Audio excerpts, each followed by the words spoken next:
I never thought I'd watch my 72-year-old grandfather teach 3 grown men a lesson they'd never forget. But when I saw those Sunset Hills HOA board members climbing over our back fence for the third time in 2 weeks, I knew something was about to go very, very wrong for them.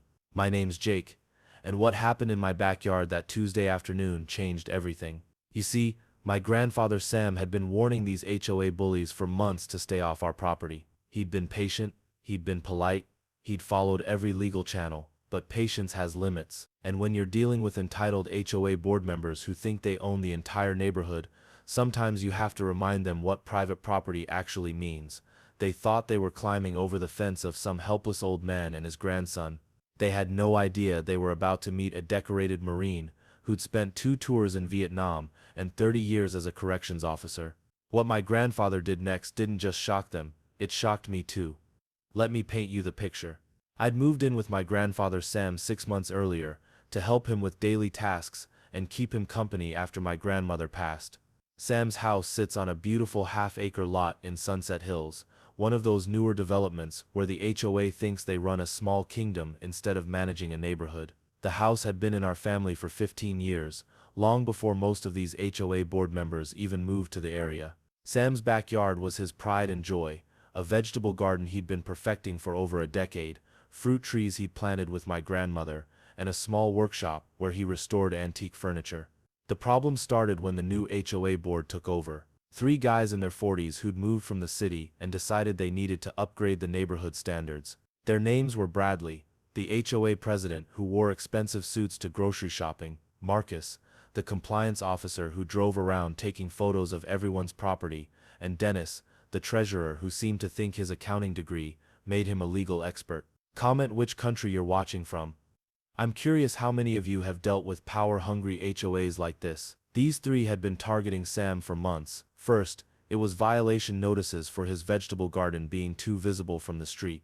Then complaints about his workshop being an unauthorized structure, even though it had been there for 12 years with proper permits. They'd fine him for grass being 1 inch too long, for parking his truck in his own driveway instead of the garage, for wind chimes being noise pollution. But Sam wasn't just any 72-year-old, he stood 6'2", still had the broad shoulders of his Marine days, and kept himself in shape with daily workouts in his garage gym. His gray hair was always perfectly trimmed military style, and those steel blue eyes had seen things these suburban wannabe tough guys couldn't imagine. The escalation started 3 weeks before the incident. Sam had installed a 6-foot privacy fence around his backyard, completely legal, properly permitted, and well within property lines. The HOA immediately sent a violation notice claiming it was too high and not in compliance with community aesthetics. Sam's response was classic military precision.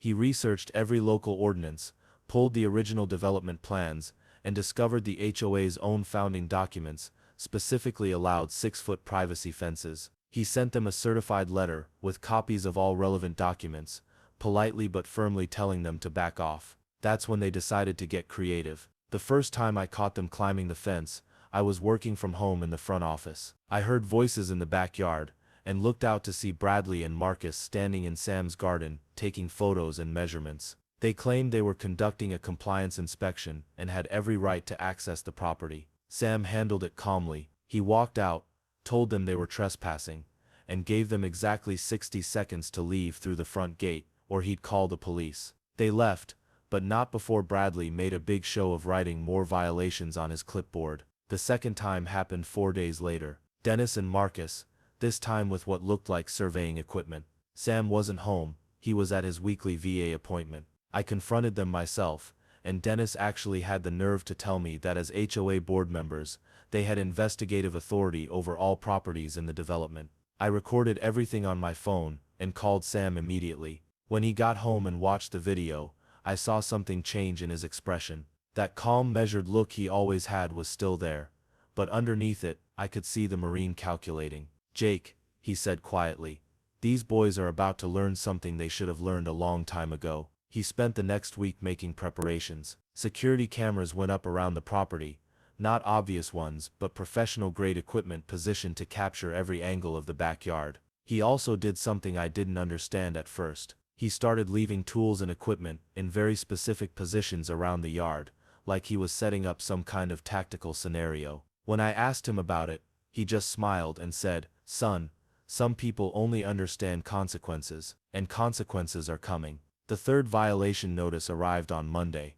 This time, they claimed Sam's fence was structurally unsound and posed a safety hazard to the community. They demanded immediate removal and threatened daily fines of $500 until compliance. Sam read the letter twice, folded it carefully, and placed it in a file marked legal action. Then he looked at me with those steel blue eyes and said, "They want to play games with a Marine. Tomorrow, they're going to learn why that's a mistake." Tuesday afternoon, I was in the kitchen making lunch when I heard the familiar sound of someone climbing our fence. Through the window, I saw all three of them this time, Bradley, Marcus, and Dennis, dropping into our backyard with cameras, measuring tapes, and what looked like bolt cutters. I was about to call out when Sam appeared beside me, perfectly calm. He was wearing his old Marine utility shirt and work boots. "Don't say anything, Jake. Just watch and learn." Sam walked out the back door like he was taking a casual stroll. The three HOA members were halfway across the yard, heading for his workshop when they noticed him.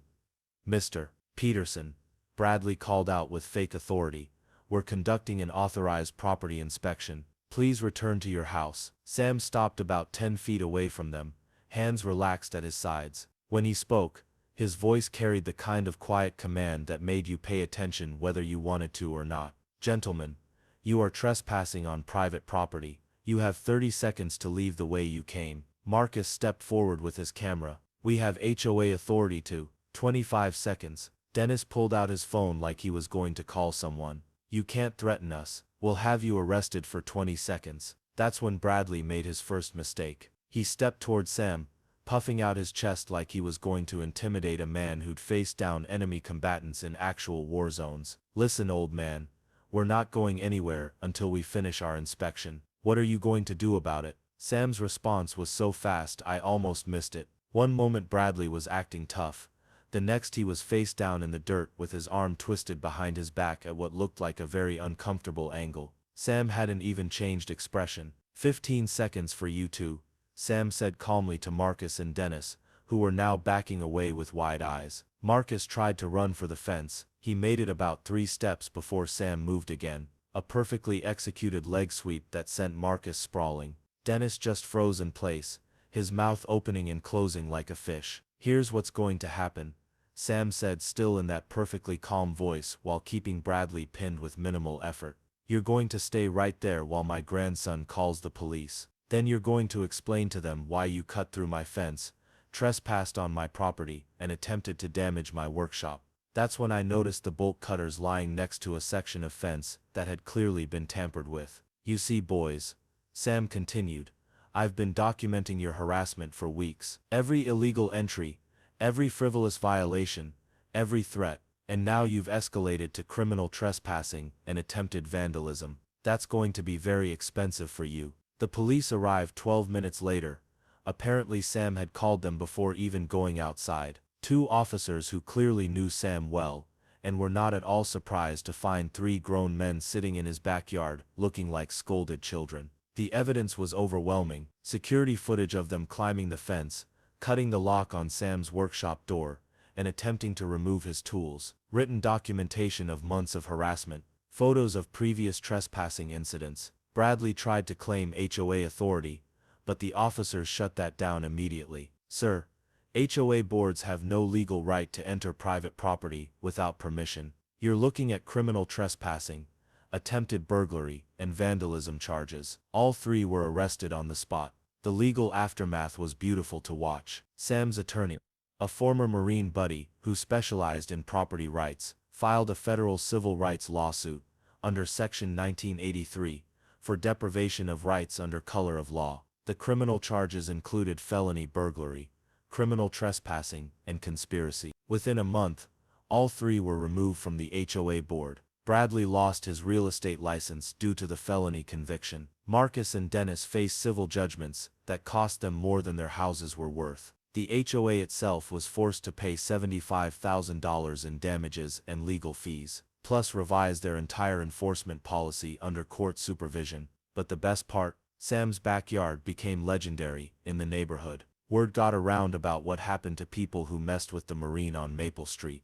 Property values actually went up because everyone wanted to live near someone who'd stand up to HOA bullies. 6 months later, Sam's garden is flourishing, his workshop is busier than ever, and not a single HOA violation notice has arrived in our mailbox. The new board president actually stopped by to apologize and ask if Sam would consider joining as an advisor. His response: "Son, I spent 40 years learning how to handle bullies. I'm too old to start teaching new ones." That Tuesday afternoon taught me something important.